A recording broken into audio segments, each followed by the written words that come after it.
نبی صلی اللہ علیہ وسلم دن میں 100 بار استغفار کیا کرتے تھے، تو اس لیے ہم سب کو بھی کثرت سے استغفار کرنی چاہیے۔ استغفار بیماریوں کا علاج بھی ہے اور اللہ کے عذاب سے بچانے والا بھی، اللہ سبحانہ وتعالیٰ کی رحمت پانے کا ذریعہ ہے، اور پھر بارش کے نزول کا ذریعہ بھی ہے، زراعت میں برکت کا ذریعہ، کبیرہ اور صغیرہ گناہوں سے معافی کا ذریعہ، اچھا اعمال نامہ پانے کا ذریعہ، یعنی قیامت کے دن انسان کو جن کی بخشش ہوگی ان کو خوشخبری دی جائے گی اور ان کا نامہ اعمال جو ہے وہ بہترین نامہ اعمال ہوگا۔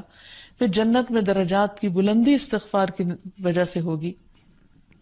تو اس لیے ضروری ہے کہ ہم اٹھتے بیٹھتے اپنے گناہوں کی معافی مانگتے رہیں، اور استغفار کے لیے انسان اپنی زبان میں بھی اللہ تعالیٰ سے بخشش مانگ سکتا ہے، لیکن بہتر یہ ہے کہ اگر انسان قرآنی دعاؤں اور مسنون دعاؤں کا سہارا لے اور ان کو سیکھ بھی لے، کیونکہ یہ ہم سب کی ضرورت ہے۔ سورۃ نوح میں اللہ سبحانہ وتعالیٰ فرماتے ہیں، حضرت نوح علیہ السلام نے اپنی قوم کو استغفار کرنے کو کہا، اور کیا کہا؟ فَقُلْتُ اسْتَغْفِرُوا رَبَّكُمْ، میں نے اپنی قوم سے کہا کہ اپنے رب سے استغفار کرو، اپنے رب سے معافی مانگو۔ تو نتیجہ کیا ہوگا؟ اِنَّهُ كَانَ غَفَّارًا، بے شک وہ بہت زیادہ معاف کرنے والا ہے۔ يُرْسِلِ السَّمَاءَ عَلَيْكُمْ مِدْرَارًا، تم پر آسمان سے خوب بارشیں برسائے گا، آسمان کو تم پر برسنے والا بنا دے گا۔ وَيُمْدِدْكُمْ بِأَمْوَالٍ وَبَنِينَ، تمہیں مال اور بیٹوں سے مدد دے گا۔ وَيَجْعَلْ لَكُمْ جَنَّاتٍ، تمہارے لیے باغات بنائے گا۔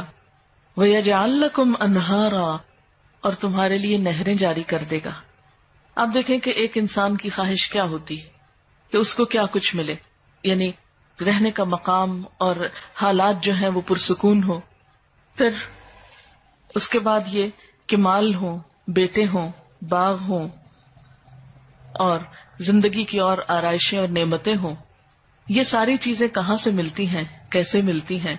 استغفار سے ملتی ہیں۔ عام طور پر لوگ پریشان ہوتے ہیں، دکھی ہوتے ہیں۔ مثلا ایک شخص ایک بزرگ کی محفل میں آیا اور اس نے کہا کہ میرے حالات بہت تنگ ہیں، مجھے بہت پریشانی ہے، میرا رزق بہت تنگ ہے، تو آپ مجھے کوئی وظیفہ بتائیے۔ تو انہوں نے اس کو کہا کہ کثرت سے استغفار پڑھو۔ دوسرا آیا، اس نے کہا بچوں کی شادی نہیں ہوتی، تو آپ نے اس کو بھی کیا بتایا کہ کثرت سے استغفار کرو۔ تیسرا آیا تو کہنے لگا کہ بہت قحط سالی ہے، فصلیں اچھی نہیں ہوتی، تو آپ نے اس کو بھی استغفار کا بتایا۔ تو کسی نے ان سے پوچھا کہ بھائی 3 لوگ آپ سے 3 ڈفرنٹ مسئلے لے کر آئے ہیں، اپنی پریشانیاں لے کر آئے ہیں، آپ نے تینوں کو ایک ہی چیز بتائی ہے۔ تو اس پر انہوں نے یہی سورۃ نوح کی آیت پڑھ کر سنائی کہ دیکھو یہ قرآن میں اللہ کا وعدہ ہے، اور اللہ کا وعدہ سچا ہے۔ اللہ تعالیٰ کی بات سے بڑھ کر سچی بات کس کی ہو سکتی ہے؟ ہمارے پڑھنے میں کمی کوتاہی ہو سکتی ہے، لیکن اللہ کی بات میں کوئی شک نہیں۔ ذالک الکتاب لا ریب فیہ، یہ وہ کتاب ہے جس میں کوئی شک نہیں۔ لیکن یہ ہے کہ بعض اوقات ہم خود پڑھنے میں کوتاہی کر دیتے ہیں، تو جن کا رشتہ نہ ہو رہا ہو وہ بھی، جن کا ہو چکا ہو اور شادی کے پرابلمز ہو وہ بھی، جن کا ہو چکا اور پھر بچے نہ ہو وہ بھی، ان سب کے لیے ایک ہی وظیفہ ہے، اور وہ کیا ہے؟ استغفار کا۔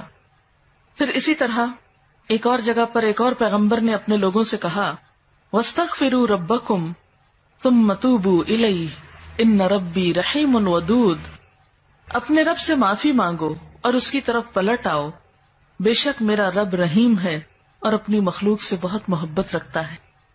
یعنی جب کسی بندے پر کوئی تکلیف آتی ہے تو ایسا نہیں کہ اللہ تعالیٰ اس پر خوش ہوتے ہیں اور جان بوجھ کے ستانا چاہتے ہیں بندوں کو۔ اللہ تو بندوں کے حق میں بہت مہربان ہے۔ پھر سوال یہ پیدا ہوتا ہے کہ تکلیف آتی کیوں؟ اگر وہ ہم سے محبت کرتا ہے اور وہ بہت مہربان ہے، تو بات یہ ہے کہ کچھ چیزیں ہم اچھے حالات میں سیکھتے ہیں اور کچھ چیزیں ہم ہارڈ شپ سے سیکھتے ہیں۔ کچھ نعمتوں کی قدر ہم اچھے طریقے سے ویسے ہی کر لیتے ہیں، اور کچھ چیزوں کی قدر ہمیں اس وقت آتی ہے جب کوئی مشکل پیش آتی ہے۔ آپ دیکھیے کہ اس کی مثال یوں ہی ہے کہ جیسے کچھ کھانے آپ کچے ہی کھا لیتے ہیں، جیسے فروٹس وغیرہ ہیں، آپ کو پکانے کی ضرورت نہیں ہوتی، لیکن کچھ کھانے آپ کو پکا کر کھانے ہوتے ہیں۔ اسی طرح زندگی میں کچھ حالات ایسے ہوتے ہیں کہ جن میں آپ آرام سے سیکھ جاتے ہیں، یا کچھ باتیں آپ کو بغیر کسی مشکل کے سمجھ میں آ جاتی ہیں، لیکن کچھ باتیں آپ کو مشکل آنے پر سمجھ آتی ہیں. اور جس طرح انسان پختہ اور میچیور ہوتا ہے مشکلات میں، آپ نے دیکھا ہوگا کہ جو بچے ہارڈ شپس میں پلتے ہیں وہ بڑے ہو کر ان میں اسٹیمنا زیادہ ہوتا ہے، لیکن جو بچے بہت نعمتوں میں اور نازوں میں پلتے ہیں وہ اتنے بہادر اور اتنے ہمت والے نہیں ہوتے. اس لیے دھوپ اور چھاؤں، غم اور خوشی، دونوں اس کائنات کا حسن ہے. دن اور رات ایک بہت بڑی نشانی ہے ہمارے لیے. تو اس لیے جب تکلیف آتی ہے تو اس موقع پر انسان اللہ کی طرف زیادہ رجوع کرتا ہے، اللہ کو زیادہ یاد کرتا ہے، زیادہ ذکر کرتا ہے، اور اس طرح انسان کے گناہ دنیا میں ہی معاف ہونے لگتے ہیں. ایک اور جگہ پر آتا ہے وَأَنِ اسْتَغْفِرُوا رَبَّكُمْ ثُمَّ تُوبُوا إِلَيْهِ يُمَتِّعْكُمْ مَتَاعًا حَسَنًا، اور یہ کہ تم اپنے رب سے معافی چاہو اور اس کی طرف پلٹ آؤ تو وہ تم کو اچھا سامان زندگی دے گا. یعنی دنیا کی اچھی نعمتیں کس سے ملیں گی؟ استغفار سے.